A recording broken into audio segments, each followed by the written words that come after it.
Hello, and welcome to my review of the highly anticipated sixth studio album by Taylor Swift. This album is called Reputation. It was just released this past week. This is her first album to be released on an odd numbered year. She finally broke her pattern of releasing every 2 years, and she's been around for over 10 years now, so Taylor has quite a bit under her belt. This album explores, of course, a new side of. I was very curious how her sixth studio album was going to sound 3 years after her big smash hit album 1989, which introduced her into the full, tour de force pop scene. She was embracing 80s synth pop.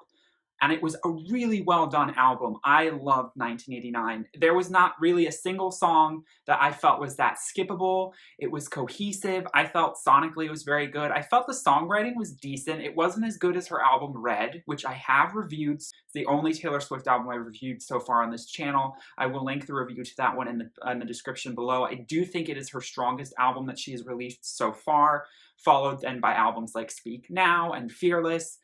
That was, of course, pure country Taylor, country pop Taylor.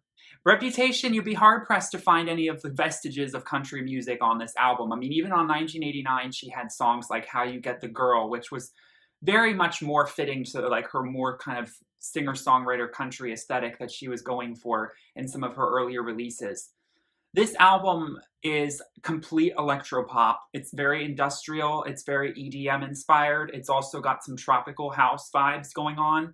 This is also for better or for worse, an album that does feel like it is chasing trends in the music industry. A lot of these songs feature EDM breakdowns that you would see from artists like the Chainsmokers. And that is to be expected from a mega pop artist like Taylor Swift, who works with consistently, the pop producers of the age, Max Martin and Shellback, who she collaborates with once again for the majority of this record, as well as Jack Antonoff, who she worked with a ton on 1989 and on Red. She actually is an executive producer on this album, though, which is a kind of nice sort of stepping up role for her. So you definitely know she has quite a lot of say and control over this album. But there's a lot more that's unique about this album than just the fact that, this is electro-pop. She did not do any press whatsoever from the time that this album was announced back in August, where she actually deleted all of her old Instagram and Twitter posts and just posted this kind of mysterious snake imagery before she dropped Look What You Made Me Do, the first single, which I have reviewed. Again, I'll link the review to that in the description. And then during this whole promotional period, she did not appear on TV once until after the album was released on SNL just this past weekend.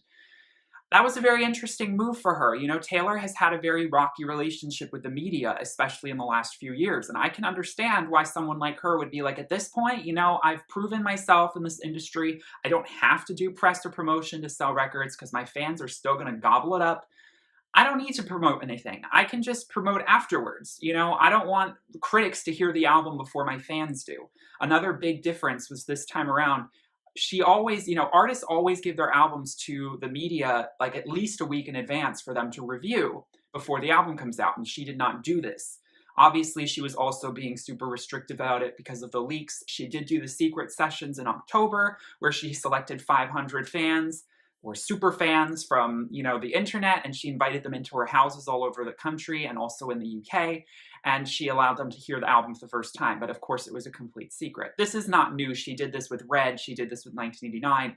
It's something I think that's very endearing and very heartfelt from Taylor to do. I mean, who else invites fans into their literal house to listen to the album month before its release? But this is where the slipperiness and the shadiness starts to insert itself. Taylor's imagery has kind of become a lot more controversial.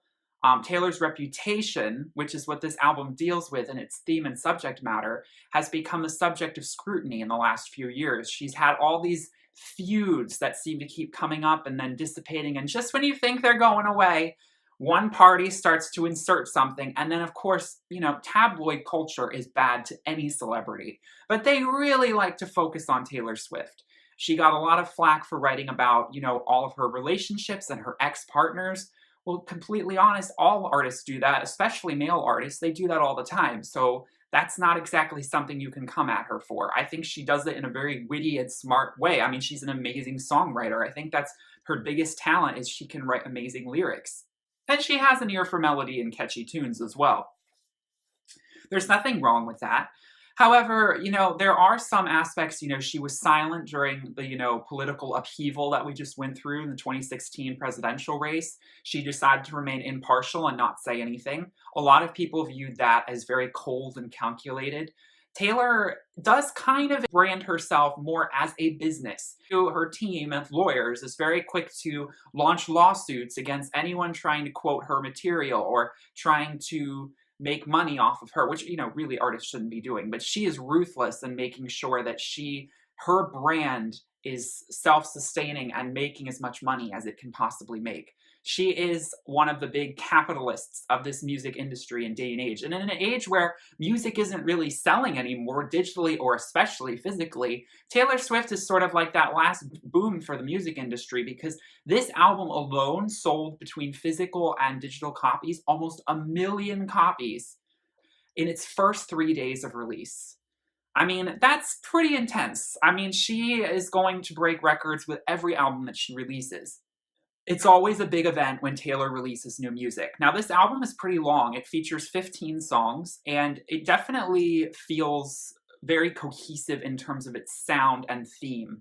It definitely feels, as I've interpreted, as this is sort of the album that explains her relationship with the media, but also the timeline of her kind of dealing with it. The beginning of the album sort of deals more with where she was at the beginning of crafting this album, where the idea of her reputation being this, horrific thing suddenly in the eye of the spotlight of media, that she felt like she was, she would be crucified for whatever she did, that she sort of felt this sort of angst and sort of brazen, sort of newfound confidence to just be herself, to make the kind of music she wants, to be fearless, to be kind of edgy and dark and maybe a little bit playing into and making fun of the stereotypes people make of her. The latter half of this album gets more personal, and it sees Taylor trying to really show herself, again, more in her quest for love, her quest for peace in her own life. Taylor's been through a lot of relationships, and that can be rocky for anyone. And I don't blame her for feeling sort of annoyed or frustrated or jaded sometimes at the world. Because trust me, after I come through tons of bad breakups, I feel jaded. I feel kind of vindictive. She, comes across as petty. She comes across as someone who's always playing the victim. And she even makes fun of that. And look what she made you do in the music video at the end, where she has all of the archetypes of famous things that she said. Like, I'd like to be excused from this narrative, when she's talking about the Kanye West drama that came resurfaced with the song Famous that he supposedly released without her consent, in terms of that one line where he says, "I made that bitch famous." She did not consent to that bitch being incorporated. Kanye and Kim Kardashian tried to admit that she actually had heard that line, and she was just trying to play the victim after the fact, because she realized that some people didn't like what Kanye was saying and she could capitalize off of that. But, the whole feud goes back to the 2009 VMAs, and when he came up on stage and did what I still think is a really, really rude, horrible thing to especially an up-and-coming, very innocent, kind of try-hard from the music industry, who's made a phenomenal album, who did not expect to win an award at all, and has this guy come up who's already been in the industry forever, take her spotlight and say, this reward really doesn't belong to you. If that were me, I would have been crying for days after that. I mean, I think she handled it pretty well. That was really, really cruel of Kanye. And to be honest, I'm never going to be a Kanye West fan. I don't really want to spend too much more time talking about all this drama, because I really want to talk about the album, but I did feel like I had to sort of, Taylor Swift fans know all of this. I don't need to rehash this. If you're watching this video, you probably know about all the drama. But there's always drama when it comes to Taylor Swift, and especially 2016, it was a rocky year for her. So she decided to step away from the spotlight. She decided not to post on social media. She crafted this album. She decided, I'm just going to put it out, no press, see what happens. Critics can suck it. Unfortunately, there is a little bit of a flip side to that, because the fact that she's not almost allowing, to some extent, any sort of negative press about her music is a little bit problematic. Say what you want about her personal life, that can be, I can understandably off limits, something that press should really back off of and not judge her for. But when you talk about the music, the press is entitled to its opinion. So if it's going to get bad reviews, it's going to get bad reviews, and that's her own fault. It's not the press's fault. I must admit, I wouldn't do that if I were her. I would make sure that, the media could hear the album, because, it's only fair. It's a little bit like I don't want press involved in the situation to make it like that. Also, she's withheld this album from streaming services for an indefinite period of time. It's nothing new. She did this with 1989. She has a rocky relationship with streaming. I at first believed her and I thought, really she had a point. But now, to be completely honest, I think Spotify, they've changed their policies. They really are giving royalties. I really think that Taylor's being a little bit stuck up by not releasing things on streaming. But at the same time, I understand she wants to push album sales. The one thing I was very annoyed about was the fact that she made it album only on iTunes. And so you had to buy all the songs again. So you end up dropping a ton of money just to hear maybe a few songs. I like to cherry pick songs because trust me, I did not like every single song on this record. There were some I really did like and others I was on the fence about, and some I was like, I don't want to listen to this ever again. But I'm not surprised. Taylor Swift is not my favorite artist. I'm not the biggest Taylor Swift fan in the world. So without further ado, let's get into this record. Ready For It, which was the second sort of promotional but then became lead single late October, is the first song on this record. It's one of my favorite songs on the record. It was teased from a Saturday Night Football game, and then she just sort of released it out of the blue. Not far after Look What You Made Me Do had been released.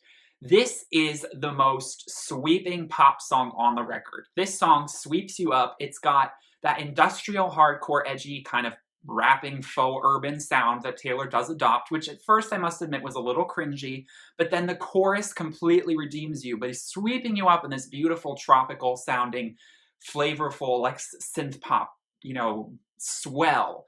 And of course the lyrics are, about basically, look, I'm going to show the media who's boss. I'm going to take back control of my image. I'm going to show you different sides of me. Are you ready for this? It comes across as bitter because, she feels and acts so edgy and punk. She's sort of like, in the music video, she's showing herself now as this sort of cyborg robot character. In the music video, I basically interpret it as that controlling sort of media image Taylor in the black hoodie kind of confronts the caged real Taylor who's in that cage, who's all these different things, and that media Taylor is kind of pushing her to the side, sort of making her look like this sort of snake figure who's like super, super punk now and like just tracing trends. But then finally, the inner Taylor, she breaks free from the glass and she kind of takes over and she destroys the robots and she finally takes control of her situation again. So that's what this song stands for. It also has a bit of romantic sort of lyrics going in about, island breeze and lights down low. No one has to know. In the middle of the night, no one knows the things we do. You don't know in my dreams. I dream of you. It has that sort of also overarching romantic narrative, which you would expect from Taylor Swift songs. I mean, every single Taylor Swift song has almost at least some bit of romantic narrative tied into it. Then we come to Endgame, featuring Future and Ed Sheeran. Now, I'm not surprised to see Ed Sheeran featured. This is the second time he's been featured on a Taylor Swift record, but her pairing with Future, I don't know. It seems a little left field. I don't really know much about Future. I don't really care about his music. I'm not big into rap music anyway in general, so I do see why she would want to pull a rapper into her music for the first time ever because she is embracing a more urban, though unfortunately I kind of consider it faux urban because it's not like she's really trying to be urban. She's just sing-rapping at certain parts and she's using industrial hardcore EDM beats. But she does rap in this song, and basically it's those three artists are considering themselves big, bloated, and you could consider it egotistical, but I think they're commenting on the fact that their reputations are huge. Their reputations precede them. They sing about, oh, you and I, we'd be a big conversation. We're big news. We're the shit, And I mean, Taylor does come across very self-aware and confident on this album, possibly a little too confident in the early part of this record because she basically is admitting that she's basically kind of the center of the media's world. I mean, it's sort of a self-fulfilling prophecy. If you keep making yourself appear that way, then that's what you're going to be. If you try and maybe like ignore that, maybe it won't become so much your reality. But anyway, that's neither here nor there. Endgame is a cute song. It definitely has a strong melody, all of the similar style of Ready For It. The two songs kind of piggyback and intro the album pretty well, but they're edgy. They're sort of urban. They're kind of, this is definitely the old Taylor is dead, new Taylor is, here to slay. And I actually find Endgame kind of fun. Ed Sheeran can definitely rap. He's proven that on his own music, so I don't have a problem with Ed Sheeran rapping.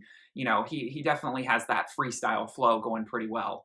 Then we come to I Did Something Bad. Now, I can see this song being a single, going through the promotional cycle of this album, but it's not necessarily a song, especially on first listen, that grabbed me. I think the fact that it's one of those songs where Max Martin and Shellback just wanted to do something so hard and edgy and so, like, dubstep inspired that, it feels a little hollow.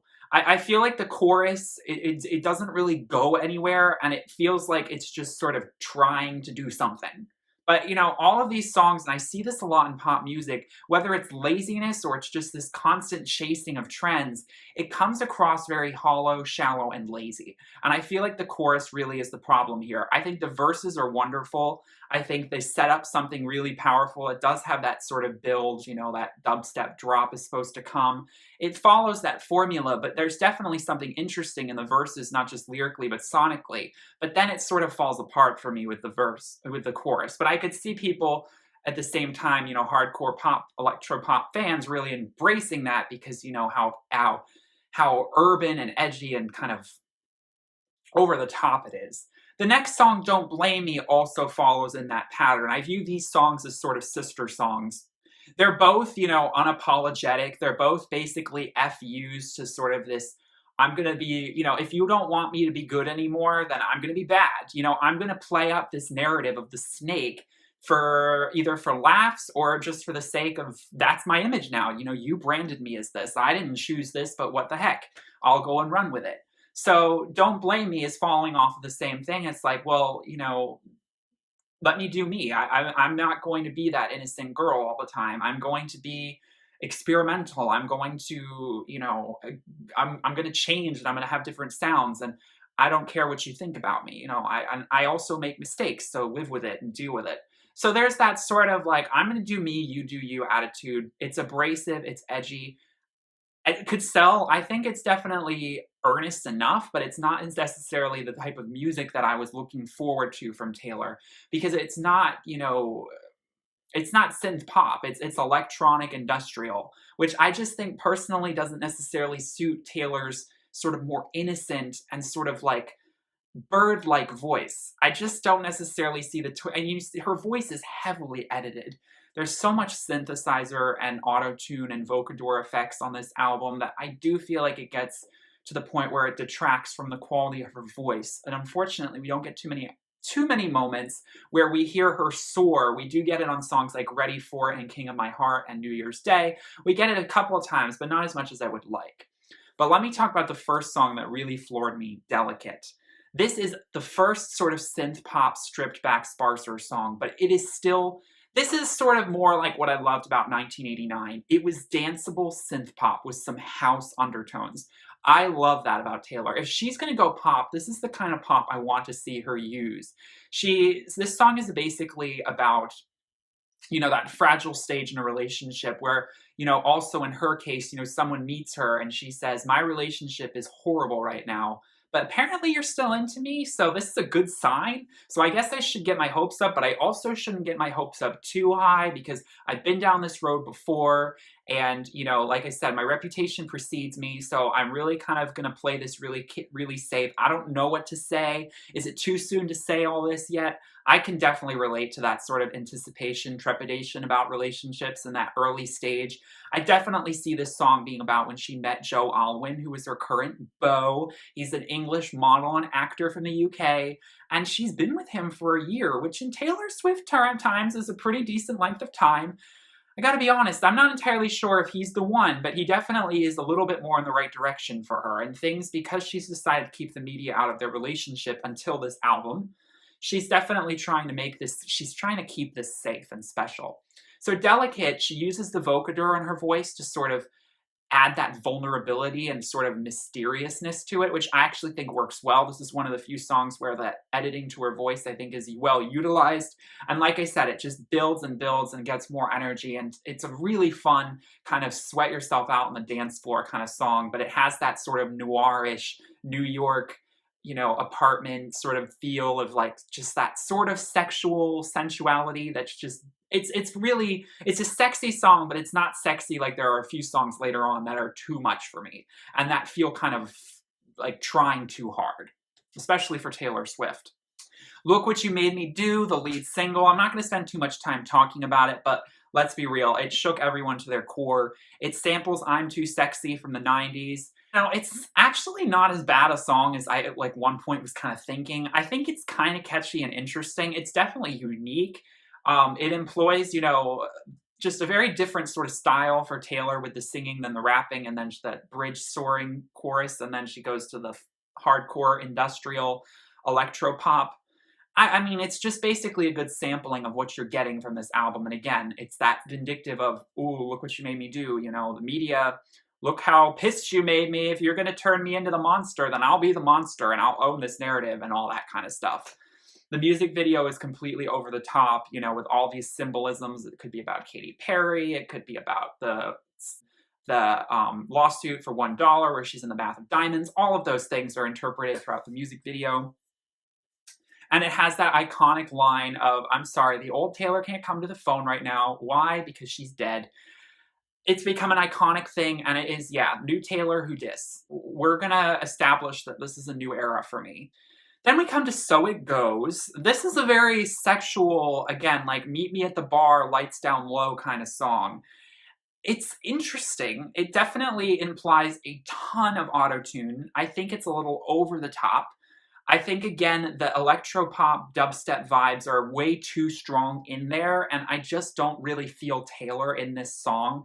It's interesting to some extent as it's building up.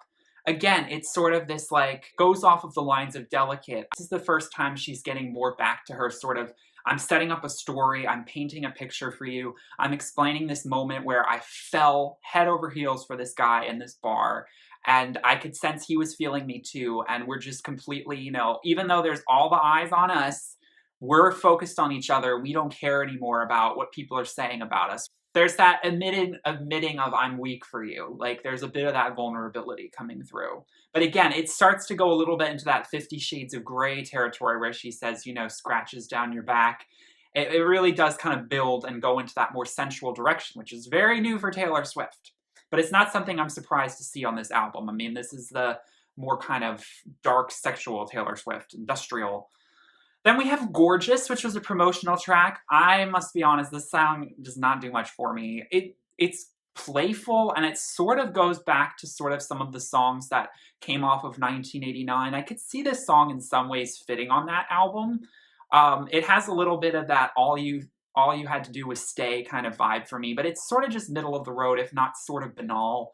That samples Blake Lively's daughter at the beginning, which I think is cute, but again, it's sort of just because they heard her say gorgeous, and I just thought, let's sample it.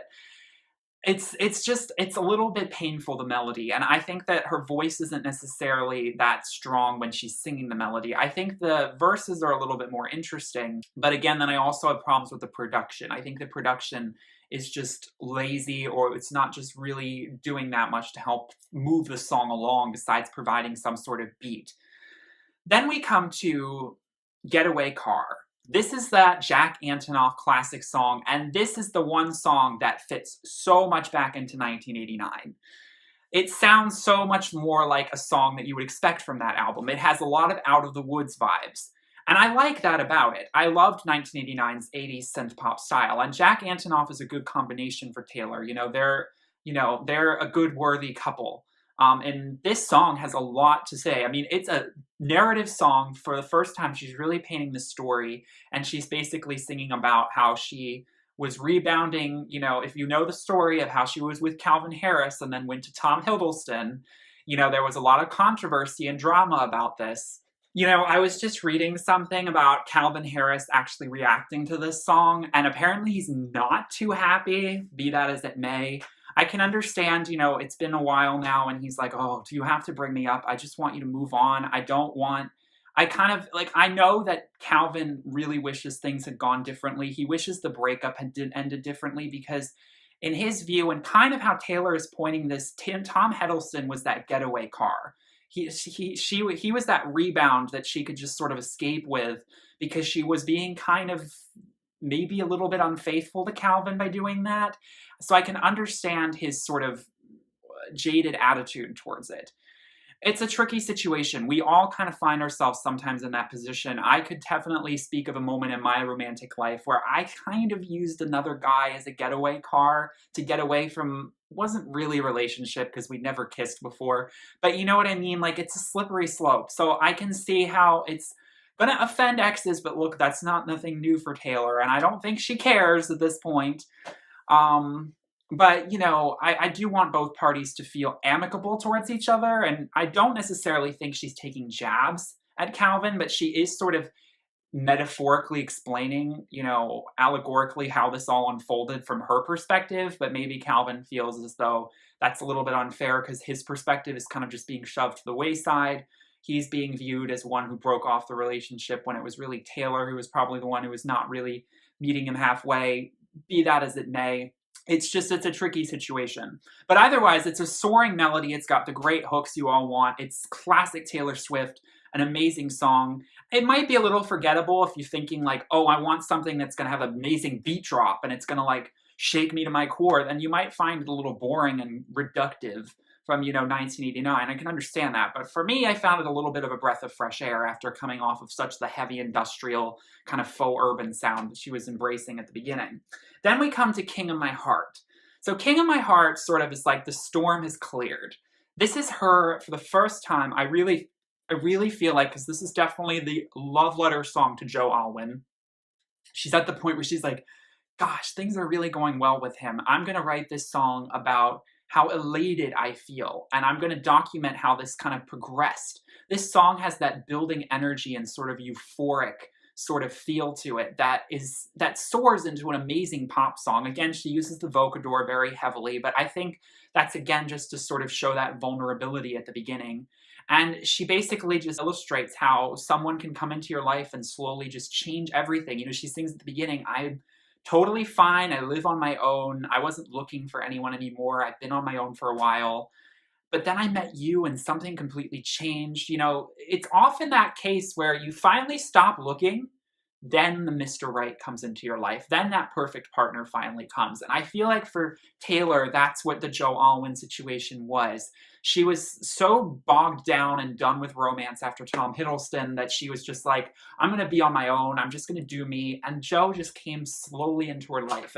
And things were slow. There wasn't the media scrutiny at the beginning. Things were slow and steady, and she really feels something powerful. This makes you think that Taylor really thinks this is the real deal. Like, this is, I'm going to put a ring on it kind of stuff. And it's elating. It's fun. It's motivational. It makes me think about my own relationship that I might be in right now and like how kind of exciting that could be if it starts to go in like a serious direction. Okay, then we come to Dancing with Our Hands Tied. I guess this song is about sort of that euphoric sort of like, oh, we're together, but we can't show the world that we're together because we don't want, you know, the media into it. That's kind of how I'm interpreting this song. You know, it's an interesting song. It's definitely got a lot of pop EDM influence. I could see it easily being another single-worthy song from the album, but for me, it's just a little forgettable because it doesn't, again, have that soaring melody, and that's what I want from Taylor. When the choruses just feel like letdowns to such an amazing building up verse with such clever songwriting, such amazing production, and then it just sort of falls flat for me, and that's unfortunate. It's an okay song. It's just not something that's really making me run home screaming like, oh my god, you know, like it's just, eh. Then we come to Dress. I'm not going to spend too much time talking about this, but I'm sorry. I was not a fan of her song that she did with Zayn Malik last year for 50 Shades Darker called I Don't Want to Live Forever, just because of how over-the-toply sexual and sort of urban and industrial that sound was. It just was so far removed from sort of the lighter synth pop that she was accustomed to. Dress kind of takes that even further and just becomes sort of this like unmelodic, sort of heavily auto-tuned, like, you know, think T-Pain singing about like some sexy night. And of course the subject matter is, you know, you want to see me with my dress off, like I'll take it off for you. It's really Taylor, her most provocative, her most sensual. I admit it's good for her to embrace that and to she definitely deserves to make songs about that, especially if she's feeling so good with Joe. But I don't necessarily want that from her. I just feel like it's not her image. And I know as hard as she tries, I know this is about her reputation, but I feel like Taylor is, I don't know, she's too innocent for that. And there's certain artists where I just don't really necessarily want to hear them make music like that. And most importantly, I really do feel it's just the sound of it. I'm not buying that sort of super, maybe a little bit R&B influenced industrial sound where melody is completely forsaken for just sort of this like R&B groove that, is chasing trends in the music industry. Then we come to This Is Why We Can't Have Nice Things. So, Kanye West, if you're listening to this album and you thought, oh, I might be kind of safe, she's not really talking about me, think again. This song is all about him, and especially that one part where she says, friends don't try to trick you, get you on the phone, and mind twist you. Yeah, she's basically being as explicit as she's ever been in terms of letting you know who this song is about. Be that as it may, I'm not going to get into who's right or who's wrong, but it's a controversy. Like I said, Kanye, she has a lot of reasons to not want to forgive him. And she basically says, I tried to give you a second chance, but because forgiveness is the right thing to do. But F you, if you're not going to take it seriously, then I'm not even going to be able to like be sad about this. I'm just going to laugh about it. She has one of those classic, it's popular to break down and laughing in a lot of these songs nowadays. And it's the most full-bodied, hearty kind of laugh, but it's also just like a laugh of someone who's so done with your bullshit. And I think that was important to include in the song. She also kind of talks about in a sort of biographical way, like her year of 2016 and 2015. She says, we were throwing all these parties. I felt so Gatsby for that whole year. She was basically talking about how maybe she possibly could have been this character who was inviting all these people back into her life and maybe being a little careless by doing so. So maybe she views like, I shouldn't have been so trusting. I shouldn't have given you nice things because I knew you were just going to break them. So I have to take them away again. Sorry, but you're not getting any more. And I feel like that kind of transcends into sort of the colder sort of image that she's bringing through with this album, which is sort of like, I'm only going to give you what I want to give you. Like, I'm going to be in control here. And be that as it may, it does come off as very like badass, but at the same time, maybe it comes off as a little too petty and cold. But I think this song is needed to be included because she's got to address that in her own way. And it's not too vindictive. It's just basically addressing she's frustrated with the whole thing and she just wants to move on. Call it what you want. This song on first listen, I was a little put off by, but it's really grown on me. This is another Jack Antonoff produced song, and I think it's very well done. I love the backing instrumental. I love how the songwriting is the forefront of this song. It's for the first time we're getting a little bit more of the Red sort of songwriting lyrics. I want to wear his name on a chain around my neck, not because he owns me, but because he really knows me. I mean, this relationship is so important to me, and I'm the only one who knows, and my partner, what this is really about. My castle crumbled overnight. I brought a knife to a gunfight. They took the crown, but it's all right. All the liars are calling me one. Nobody's heard from me for months. I'm doing better than I ever was. She's basically, summarizing this journey that she's been through. And again, when she's coming up to Joe and basically saying, I have to do this way. And, I feel like I'm being, everyone's trying to witch hunt me. I'm this character who can't do anything right anymore. Damned if I do, damned if I don't. And whatever happens or whatever they may say about me and you, just please don't pay any attention to it. They can call it what they want, but we know and we own our narrative. So Taylor's really taking control of the situation. And it does seem like a little bit more self-reflective. It seems like she's really trying to take the situation and admit, all parties possibly may be at fault here. Let's just all grow and learn. We all make mistakes. I admit Taylor's definitely made mistakes. I'm not calling her perfect. I think everyone's made mistakes. Kanye's definitely made a lot of mistakes.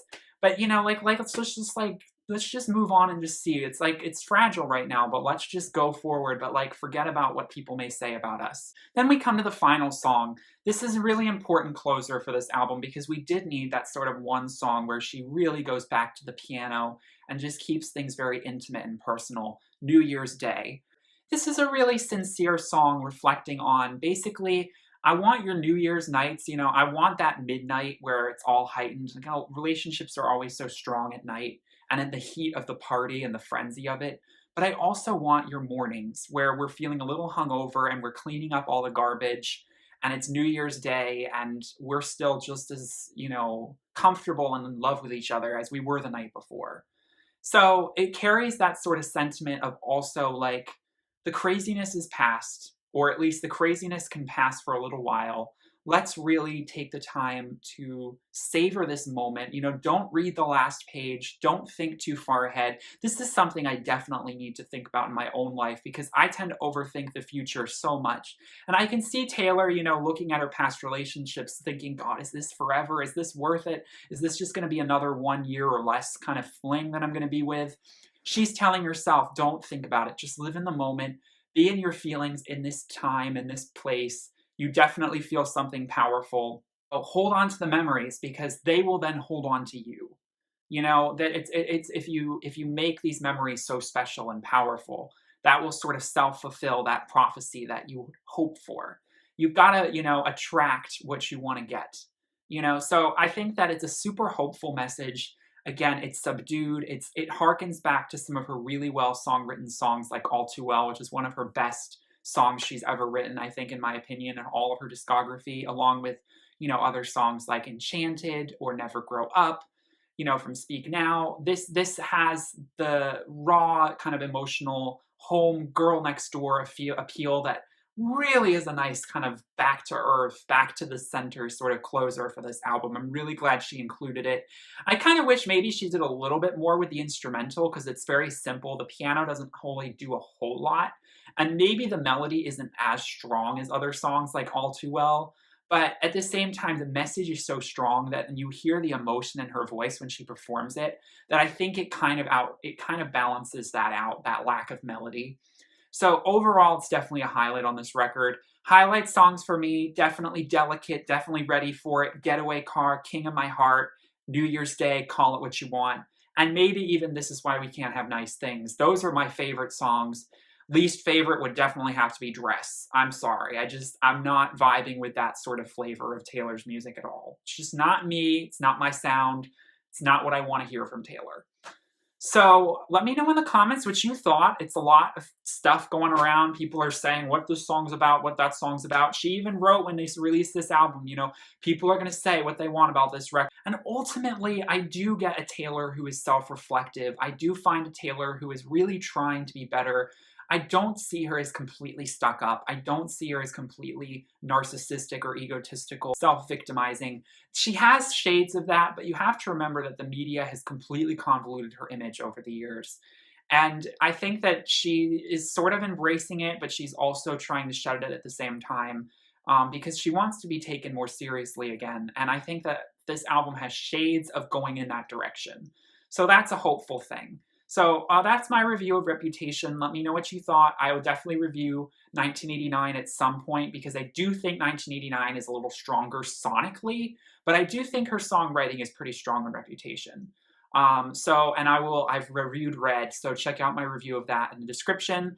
Again, thanks for watching. I hope you enjoyed, and have a wonderful day. Bye.